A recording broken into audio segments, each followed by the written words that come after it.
This video brought to you by Bodega Cooler. Consider a Bodega Cooler for your next RV, overland, or camping adventure.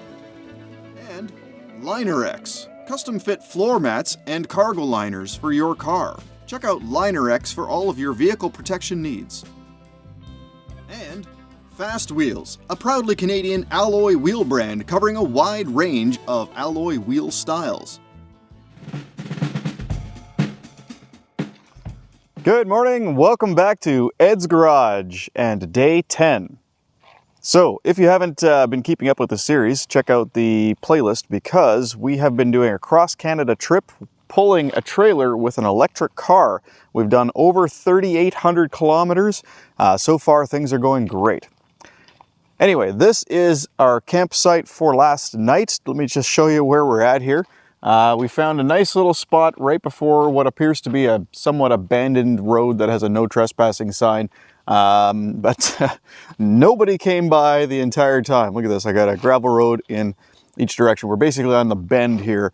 And it was very, very quiet. It was just really nice. There was no noise from traffic or anything like that because the highway is probably a good 10 kilometers away from here. So we didn't have to listen to trains like we did last night either, which also helped. But yeah, things are going well. We're basically about halfway between Sault Ste. Marie and Blind River, and I can't remember the name of this place, but it's something creek, something starts with an L.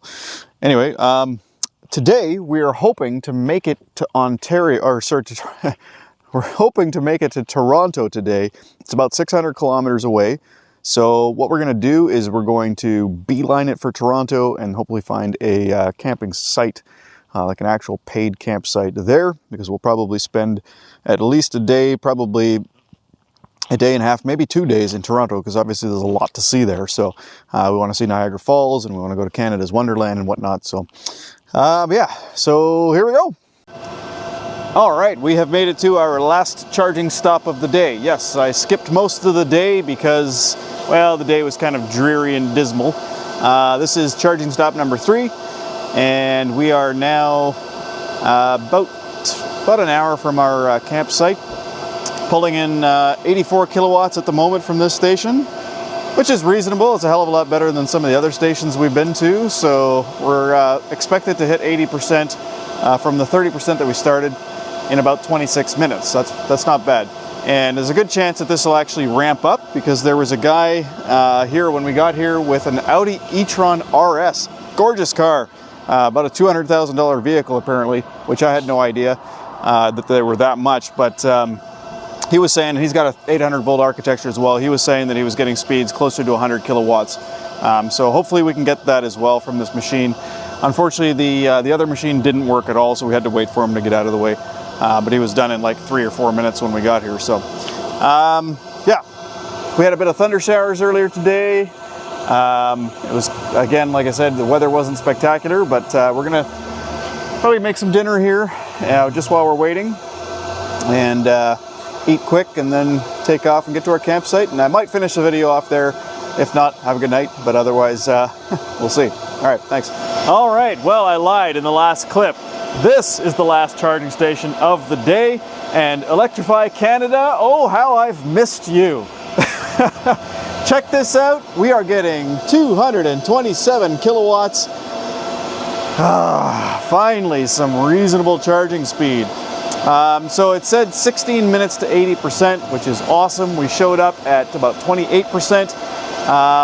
And first charging handle here, the left one, number 1, it started charging and then failed right away, so I switched to charging number 2, and so far so good. It's working. It now says 15 minutes to 80%, which is very, very, very good compared to all of the other crap that we dealt with from British Columbia all the way to here. This is the first time we've had consistently over 200 kilowatts, and you know what? It's not done charging, so it might screw up.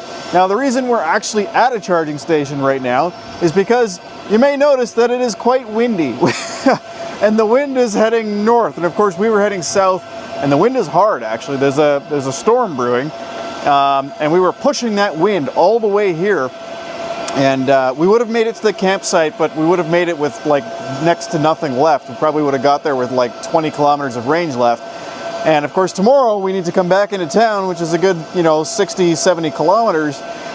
And an overnight charge on level 1 wasn't going to cut it. So we figured we'd come here and make use of this fast charger, and I'm very, very pleased that we did, so I can actually see some good charging speeds for a change. So yeah, that's where we're at. We're charging at Electrify Canada. Thank you, Electrify Canada, for actually having a reasonable set of stations here. So apparently of these 4 stations, sorry, 1 is not available. All the other ones currently show that they are working. So that's good. And yeah, we're still pulling 230 kilowatts. Check that out, 233. So that's awesome. So I'm gonna see where it gets us here, and I'm happy to wait until it's at 80%. All right, stay tuned.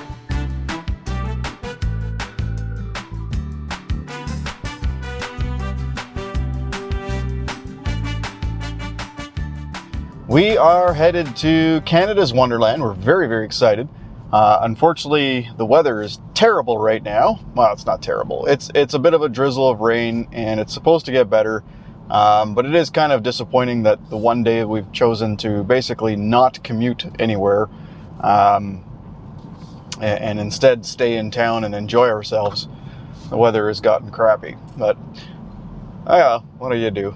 But anyway, so yeah, we're going to check out Canada's Wonderland, spend pretty much the whole day there, and then tonight we're going to camp in the same spot again, which is at the Albion Conservation something rather. Albion Hills Conservation Campsite. Very expensive campsite, but it was the closest one to the Greater Toronto area that wasn't full, so that's why we decided to go there.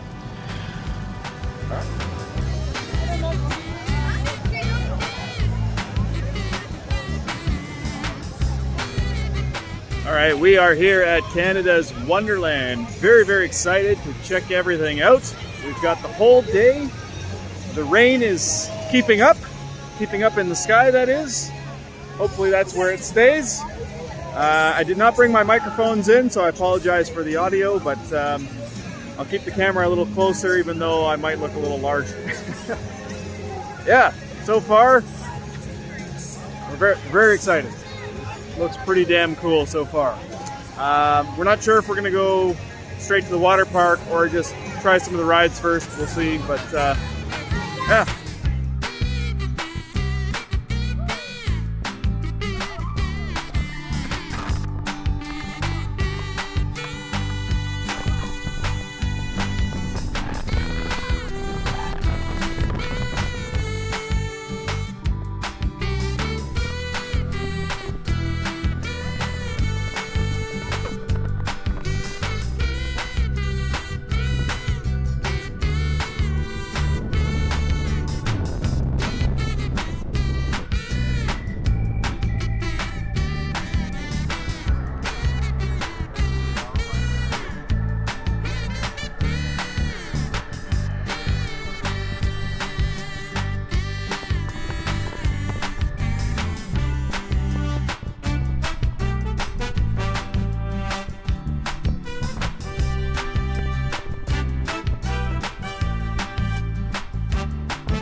Well, at what other theme park do you get beer?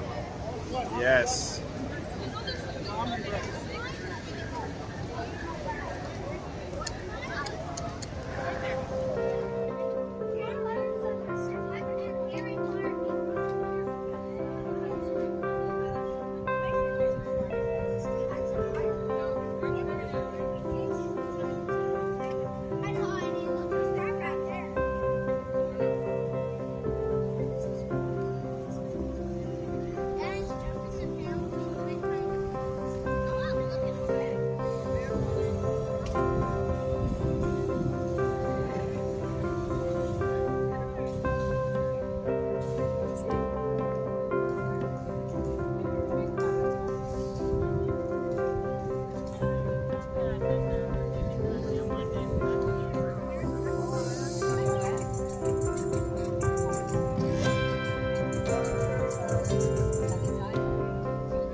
we just got off the Leviathan, the highest coaster on the park.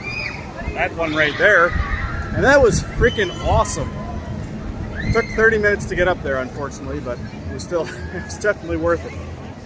So, a couple things we've noticed here is that the entrance fee is pretty inexpensive, it's $40 per person. And that's not bad, but parking was also $30. So far, food was $30.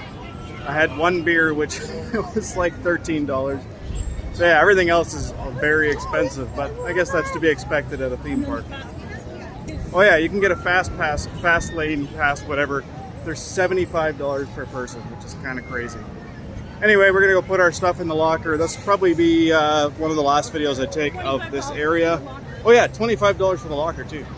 Yeah, probably won't be taking any more video. Just I can't take any cameras on any of these rides anyways, so we're just gonna put the stuff away. All right, well, we've been on several rides now. So far, Leviathan is still winning, but that's to be expected because it's one hell of a ride. So now we're gonna do another roller coaster in this mountain. There's actually 3 going through this mountain. We've done 2. We're just trying to find the last one. Neat. It's a jet.